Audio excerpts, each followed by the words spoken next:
नमस्कार, आदाब। आपके साथ मैं स्मिता शर्मा हूं। आप देख रहे हैं मेरा YouTube station Smita Sharma journalist. वैसे तो मुख्यधारा की मीडिया में आपको तमाम खबरें मिली जाती हैं कि सरकार ने कौन से मदर ऑफ डील और फादर ऑफ डील पर हस्ताक्षर किए हैं और क्या कुछ चल रहा है। लेकिन जरूरी है थोड़ा नजर रखना कि आखिर विपक्षी खेमे में जो हलचल है उसका असर क्या है, उसकी रणनीति क्या है। और आज इसीलिए बात खास करके मैं विपक्ष के तमाम ऐसे हलचल पर कर रही हूं जो पिछले 48-72 घंटों में देखने को मिली हैं, एक बहुत आक्रामक विपक्ष के तौर पर।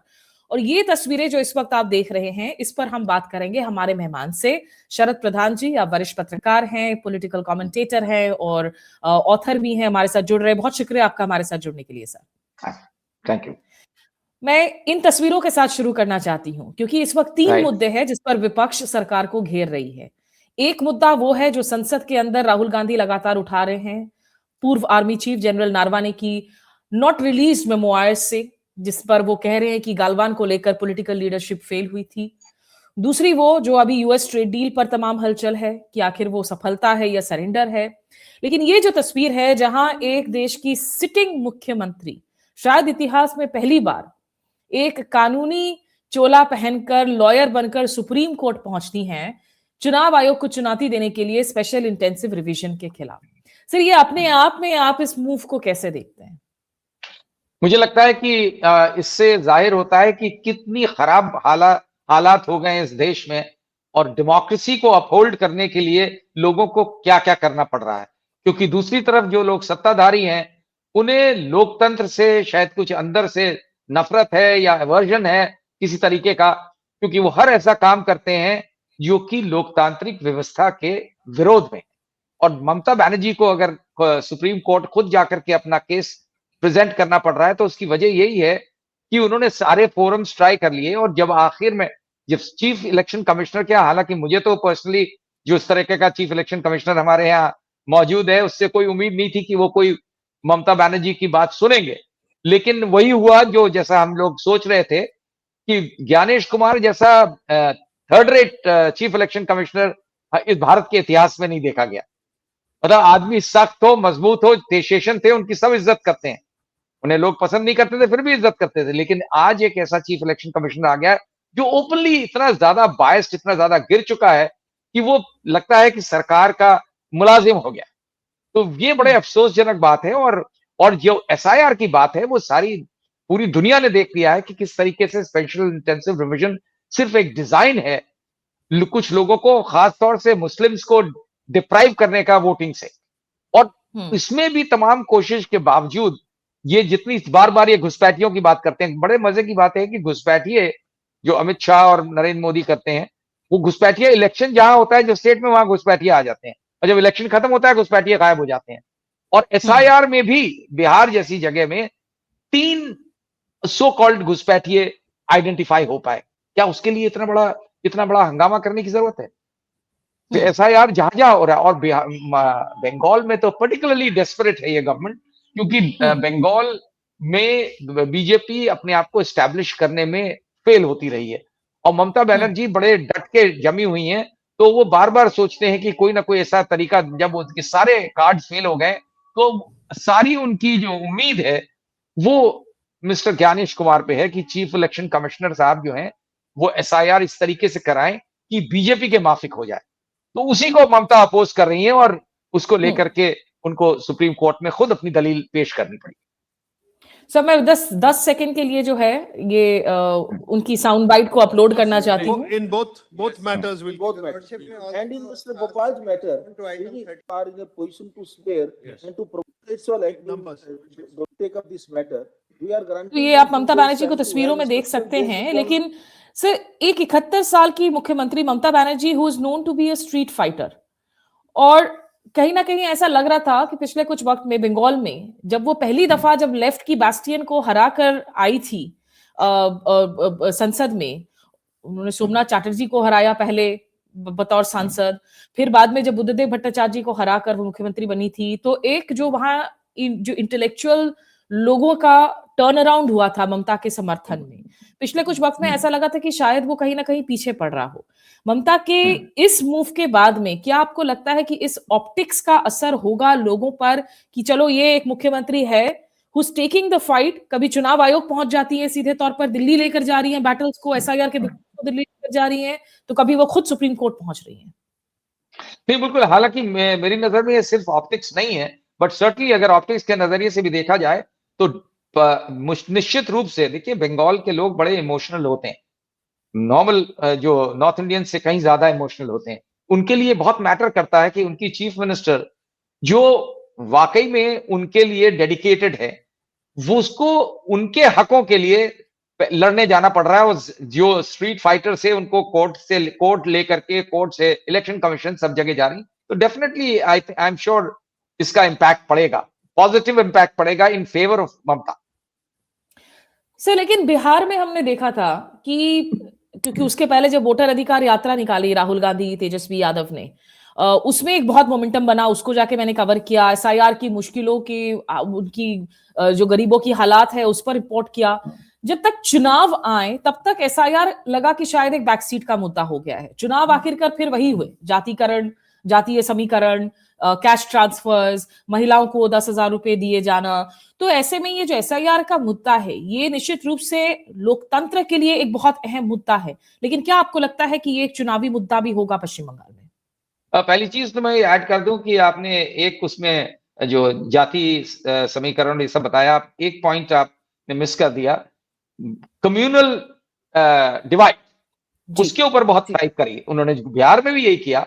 और ये फैक्ट है कि यहाँ पे भी अल्टीमेट जो प्रयास है उनका यही है, कम्युनल डिवाइड करने का, सांप्रदायिकता के नाम पर जिस तरह से करते हैं सोसाइटी को डिवाइड करना, तो वहां पे तो उन्होंने भरपूर प्रयास किया है। तो बिहार से मुझे लगता है कि बंगाल ज्यादा थोड़ा डिफरेंट है।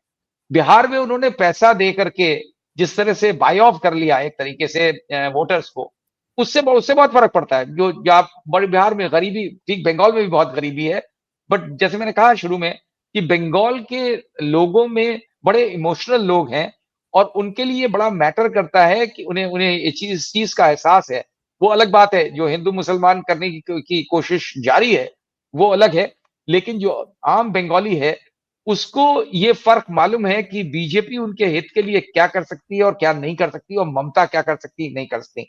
तो बिहार में ये बड़ा, बिहार वालों को बिकॉज वहां गरीबी ज्यादा ही है और बाकी जिस तरह की स्थिति है, आई एम श्योर वो चीज यहाँ अप्लाई नहीं करेगी बिहार के बंगाल के केस में, और काश ना करे। बिकॉज आपने बिल्कुल सही कहा कि इलेक्शन आते आते जो है मामला ठंडा पड़ जाता है। बट अनलाइक बिहार, जहां मुझे लगता है कि राहुल गांधी ने भी जो है कंसिस्टेंसी मेंटेन नहीं करी और वो बीच में चले गए वहां से, which was not right, politically right. और Mamata Banerjee is unlike those people, ये डटे रहने वाली लोगों में से है और जमीन पे उतरे रहेंगी और इनका काडर बड़ा स्ट्रांग है। तो मुझे लगता है यही फर्क है बिहार के ऑपोजिशन में। तेजस्वी यादव भी जो है, ये आपको याद होगा कि तेजस्वी यादव ने जो शुरू में जिस तरीके का एलिमेंट दिखलाया था, वो कंसिस्टेंसी कम हो गई जब उन्हें लगा कि जमीन फिसल रही है। उनमें वो चीज नहीं है, वो फाइटिंग स्पिरिट, वो जो किलिंग इंस्टिंक्ट, एनिमल इंस्टिंक्ट, बिल्कुल किलर इंस्टिंक्ट, वो ममता में है। तो इसलिए मुझे लगता नहीं है कि बिहार वाली चीज यहाँ पे अप्लाई करेगी।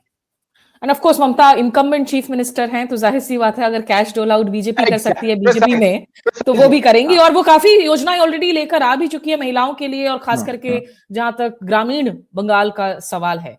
तो ये इंटरेस्टिंग है। बिहार के केस में तो स्मिता, उन्होंने इलेक्शन के दौरान पैसा बांटा, जो कि वैसे भी under the code of conduct वो अलाउ नहीं होना चाहिए। लेकिन यहाँ तो अब ये फर्क, हाँ ये फर्क है बिहार। तो इसलिए मुझे नहीं लगता कि वो फैक्टर्स यहाँ प्ले करें। ये इतना हो सकता है कि बीजेपी की जो पोजीशन थी उससे कुछ थोड़ी बेहतर हो जाए या इनका थोड़ा कम ले, लेकिन बीजेपी का वहां पे अपने आप को स्थापित कर लेना मुझे लगता नहीं मुमकिन है अभी। सर, तो अगर हम लार्जर ऑपोजिशन की इस वक्त बात करें, क्योंकि संसद में जिस तरीके से देखिए, मोदी सरकार मुर्दाबाद, मुर्दाबाद, मुर्दाबाद, मोदी सरकार होश में आओ, होश में आओ, होश में आओ, सदन में। तो बजट सेशन के दौरान संसद के मकर द्वार पर हम देख रहे हैं कि विपक्षी दल के सांसद आ रहे हैं। संजय सिंह भी मुखर हैं। जहां तक विपक्ष का सवाल है, विपक्ष की जो रणनीति है सर, क्या एक ये जो सवाल पूछे जाते हैं कि भाई ऑपोजिशन है कहाँ, ग्राउंड पर नहीं है। ऑपोजिशन ऐसे भी राज्य राज्य में बदले हुए हैं, क्योंकि कांग्रेस कहीं पर लेफ्ट के साथ है, कहीं लेफ्ट की दुश्मन है। तो ऐसे में क्या एक कोहेरेंट ऑपोजिशन की स्ट्रैटेजी मुमकिन भी है? क्या वो आपको नजर भी आ रही है?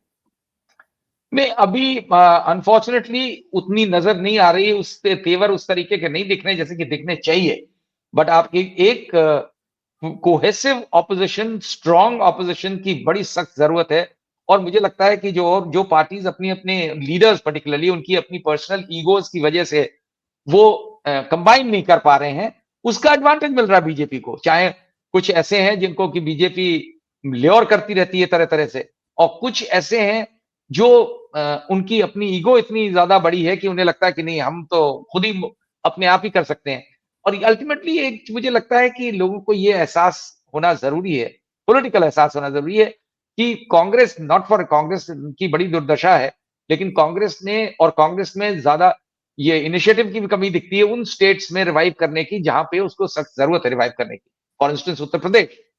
लेकिन बावजूद उसके ये फैक्ट है कि कांग्रेस एक तरीके का जो है ना वो उसमें लोगों को जुड़ना पड़ेगा उसके साथ। और क्योंकि वो एक पार्टी है ऑल सेड एंड डन की जो देश भर में जिसका कुछ ना कुछ प्रेजेंस अभी भी है, तो जो बुरी हालत में भी वो बेहतर है। और यही वजह है कि प्रधानमंत्री नरेंद्र मोदी और अमित शाह के टारगेट पे कांग्रेस रहती है।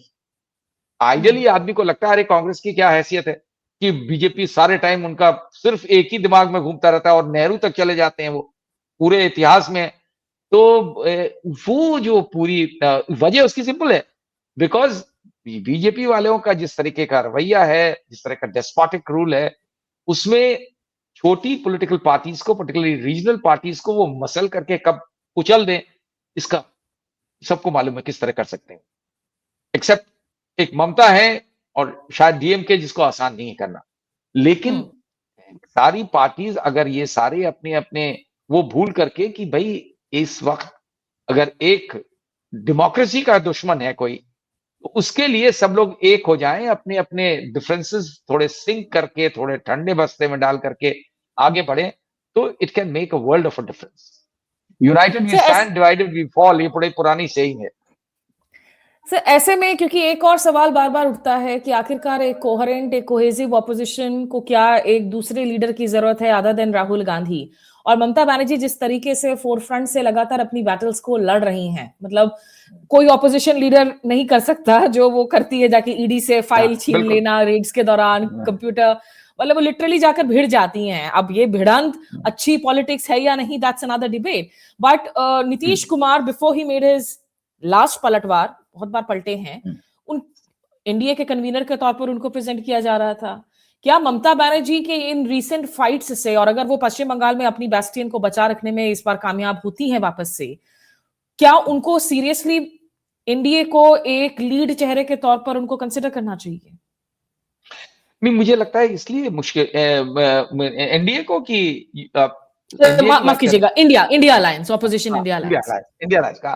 देखिए, मुझे लगता है कि नहीं, ममता में वो सारी कैपेबिलिटीज हैं और वो सारी एनर्जी है, वो इंस्टिंक्ट है जो कि इन लोगों से, जो 24/7 मैनिपुलेटिव पॉलिटिशियंस हैं under the banner of BJP and the संघ परिवार, इनसे फाइट करने के लिए बिल्कुल सही बात है। उनमें जो चीजें हैं उसकी बड़ी सख्त जरूरत।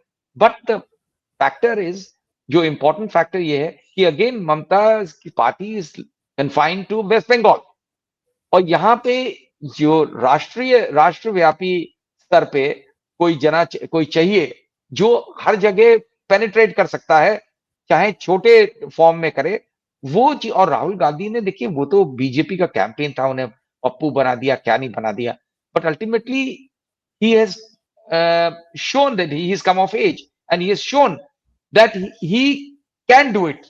उनमें प्रॉब्लम है तो राहुल गांधी में कंसिस्टेंसी की है, वो मेंटेन नहीं करते हैं वो टेम्पो जो बिल्ड करते हैं।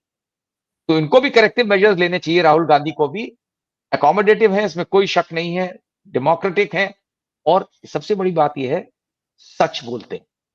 कम से कम ये जो हमारे प्रधानमंत्री और ये जिस तरह के झूठ का अंबार खड़ा करके अपना एम्पायर चलाते हैं, और झूठ, ऐसा झूठ जो कि सामने प्रूव हो चुका है, अदर देन गोदी मीडिया सामने दिख चुका है, चाहे वो उनकी डिग्री की बात हो, चाहे उनके ये तरह के जो पप्पू कौन है, वो तो तभी हो जाना चाहिए था कि जब 1983 में उन्होंने कह दिया था उनके पास डिजिटल कैमरा था प्रधानमंत्री के पास, और किसी इंटरव्यू में कहा था कि उन्होंने कहा कि उन्होंने ईमेल किया 1983 में। जब इस तरीके की बातें कोई करे तो फिर जाहिर है कैसे भी यकीन, 1978 में कंप्यूटर प्रिंट आउट आ जाता है उनकी डिग्री का।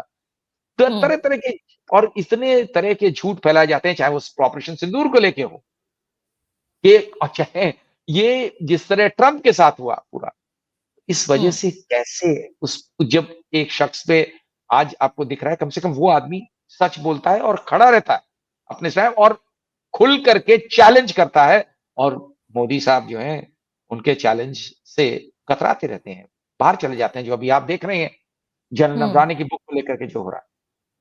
सही, मैं इनफैक्ट राहुल गांधी की उस कमेंट को प्ले करना चाहती हूँ, क्योंकि बजट स्पीच के बाद में हम देख रहे थे पिछले 3 दिन से मोशन ऑफ थैंक्स के दौरान राहुल गांधी इस किताब से कुछ पैराग्राफ्स पढ़ने की कोशिश कर रहे थे। वैसे ये अभी रिलीज नहीं हुई है ये मेमोयर, आपको याद दिला दें कि news agency press trust of India ने इसकी एक एक्सर्प्ट छापी थी, 2023 में एक इंटरव्यू किया था, और उसके बाद से ये किताब जो है उस पर सेंसरशिप लागू है, ये होल्ड पर है। आप कुछ कहना चाह रहे हैं सर? फिर मैं राहुल गांधी की बाइट्स चलाऊंगी फिर। नहीं, आप चाह रही हैं उसके बाद बोल लूंगा मैं। जी सर। राहुल गांधी आ रहे हैं अभी धरने पर बैठे सांसदों के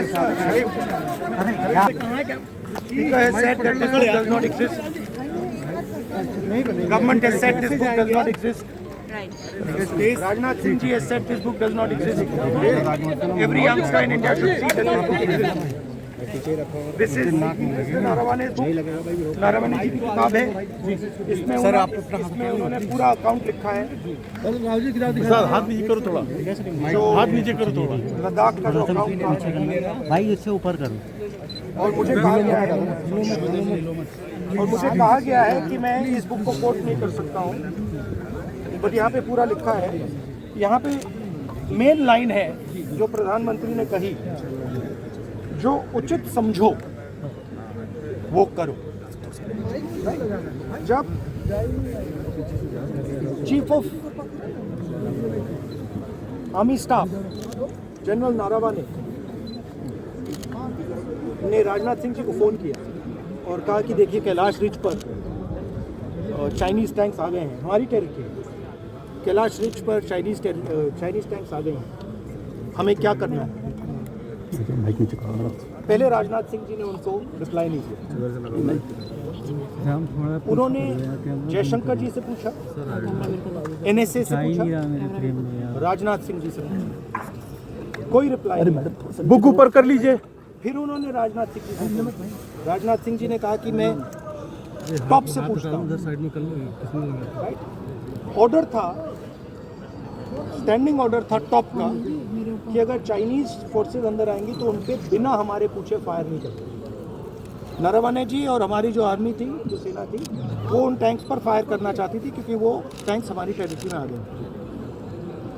नरेंद्र मोदी जी ने मैसेज दिया कि देखिए यही दिक्कत होती है ना, जो उचित समझो। आप किसी को कोई था ही नहीं रिपोर्टर यहाँ पे। मतलब नरेंद्र मोदी जी ने अपनी जिम्मेदारी पूरी नहीं, उन्होंने आर्मी। तो ये तमाम बातें जो हैं, जो राहुल गांधी संसद के अंदर कहना चाह रहे थे और हंगामा होता रहा। आज कहा जा रहा है कि शायद प्रधानमंत्री राज्यसभा को संबोधित करें, लोकसभा शायद ना जाए क्योंकि वहां हंगामा हो रहा है।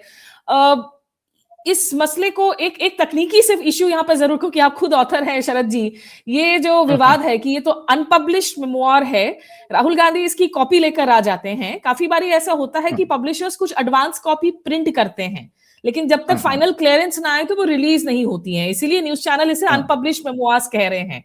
तो ये प्रति कहां से लेकर आए, इसको लेकर बड़ी जिज्ञासा है लोगों के मन में कि ये अगर रिलीज नहीं हुई है।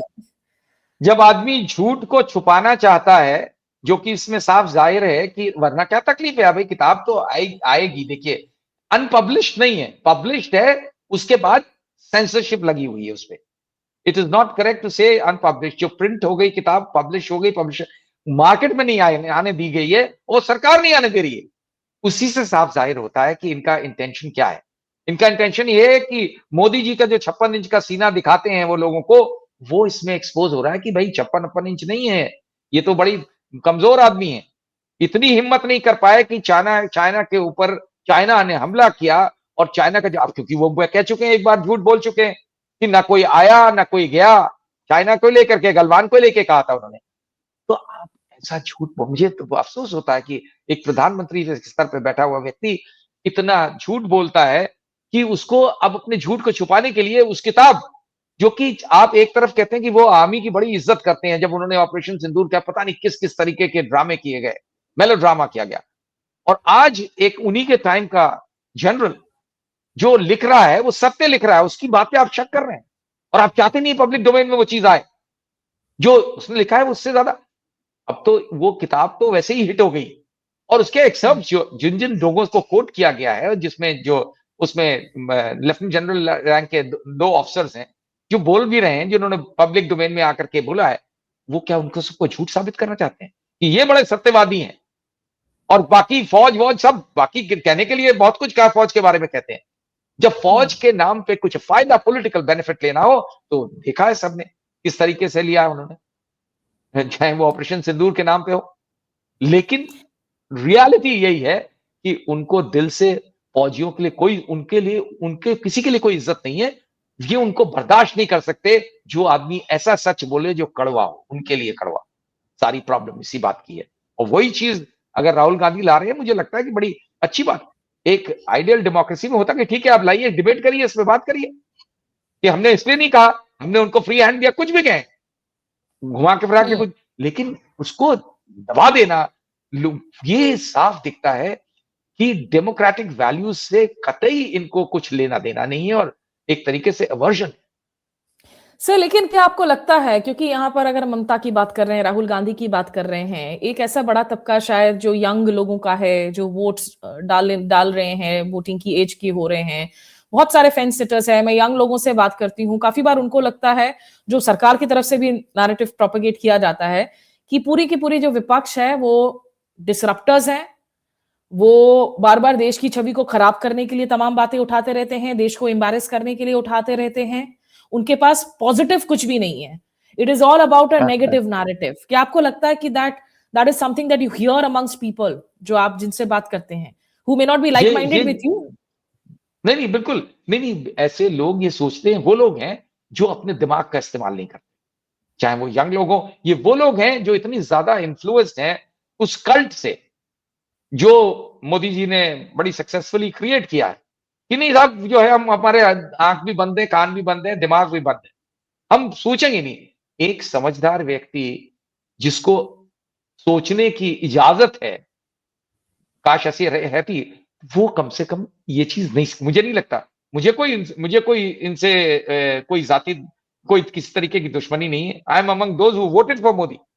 मैं ओपनली कहता हूं कि बहुत बड़ी गलती करी थी, लेकिन ये है कि अगर आप दिमाग लॉजिकली अप्लाई करिए तो आपको वो सारी चीजें बुरी लगती हैं जो आपकी इमेज को खराब, देश की इमेज नहीं खराब हो रही इसमें कि एक व्यक्ति की इमेज खराब हो रही है, क्योंकि वो जो इमेज अपनी प्रोजेक्ट करता है वो फॉल्सहुड पर है, वो झूठ पे आधारित है, वो सच नहीं है, वो सारी दुनिया देख रही। कितनी बातें सामने आ चुकी हैं, आज कितना भी कहते रहे, जब ट्रंप को लेके पता नहीं क्या क्या, my dear friend and what not, but आपने देखा क्या स्थिति है। उस पाकिस्तान के जनरल को, जो कि बहुत बड़ा क्रुक दिखता है मुझे, उसको ट्रंप साहब बुलाते हैं नाश्ते पे व्हाइट हाउस में, और हमारे प्राइम मिनिस्टर को के बारे में झूठ बोलते हैं ट्रंप कि भाई मैंने कराई, ब्रोकर कराई डील, पीस, यहाँ पे वॉर नहीं होने दी। आज तक प्राइम मिनिस्टर के मुंह से नहीं निकल पाया, क्या प्रॉब्लम? आपको बोलना चाहिए, आप इतने कमजोर, इतने डर गए हैं। India is a sovereign country, अधिकार है।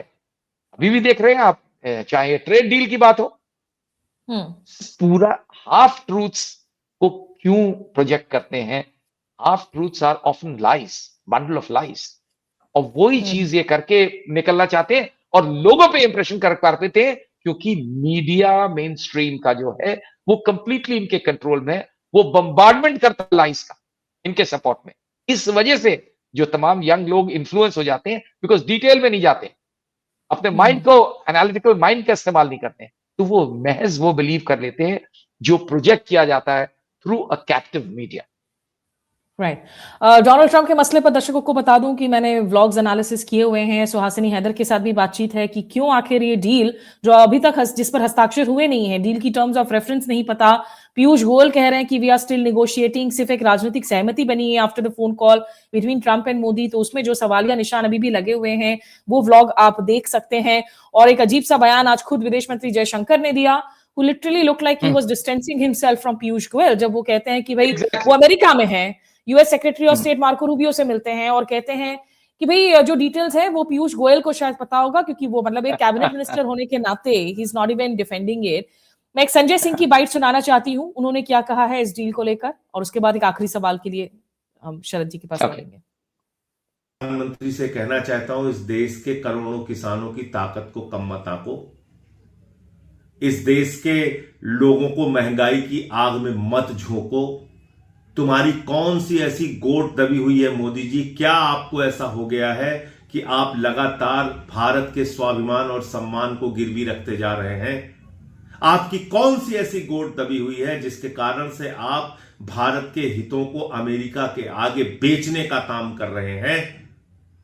अभी एप्स्टीन फाइल में आपके नाम का जिक्र हुआ और अडानी को अमेरिका से सम्मन आया 37,000 करोड़ रुपए के किसी घपले घोटाले के मामले में। तो क्या यह कारण है कि जो आपने भारत का कृषि बाजार खोल दिया अमेरिका के लिए? क्या यह कारण है कि आप महंगा तेल अमेरिका और वेनेजुएला से खरीदेंगे और उसको रिफाइन करने में ज्यादा पैसे खर्च करेंगे और भारत के लोगों को महंगा तेल बेचेंगे सिर्फ अपने एक दोस्त को बचाने के लिए या अपने आप को बचाने के लिए? क्या दबाव है आपके ऊपर? देश आपसे जानना चाहता है, जवाब दीजिए इस बात का। और ये ट्रेड डील आपको तोड़नी पड़ेगी, खत्म करनी पड़ेगी, वरना देश में सड़क से लेकर संसद तक आपके खिलाफ आंदोलन उठेगा, आपके खिलाफ आवाज उठेगी। जय हिंद। ठीक है, तो ये बहुत सारे सवाल हैं और क्योंकि सरकार लगातार एक स्ट्रेटेजिक एम्बिग्विटी बनाई हुई रहती है, जवाब नहीं मिल पाते हैं, वन वे कम्युनिकेशन होता है। शरद जी, आखिरी सवाल जो मैं आपसे जानना चाहूंगी यहाँ पर, आप इतने सालों से जर्नलिस्ट रहे हैं, पार्लियामेंट को भी आपने कवर किया होगा, अलग सरकारों को देखा होगा, ये जो पिछले हम 5-6 सालों से जो एक बिल्कुल ब्रेकडाउन ऑफ ट्रस्ट देख रहे हैं संसद में, कि डायलॉग खत्म है, हमारी संसदीय प्रणाली पर आज एक बहुत ज्यादा मुझे लगता है कि एक एग्जिस्टेंशियल क्वेश्चन आ चुका है। बिल्कुल बिल्कुल सही बात है, क्योंकि यहां पे रूम नहीं है डिसेंट के लिए, और ये तभी होता है जब नाज़ी माइंड हो जाए कि आपने सिर्फ वो सुनना है जो आपको अच्छा लगता है। विपक्ष का अधिकार है सवाल पूछने का, वो बेतुके सवाल भी पूछता है तो आप उसका जवाब दिए, उनको कहिए कि बेतुका सवाल है, लेकिन आप दरवाजा बंद करके बैठ जाएं, कान में रुई लगा लें और किसी को मुंह में लोगों के जो है पट्टा बांध दें कि नहीं अब आप बोलेंगे नहीं, आपकी आवाज नहीं आनी चाहिए, तो मतलब क्या है? Where is the democracy? Parliament का मतलब क्या है अगर आप लेकिन डिसेंट की आवाज नहीं सुनना है? ये तभी होता है जब आदमी बिल्कुल डेस्पोटिक हो जाए कि नहीं सिर्फ आई मी एंड माई सेल्फ।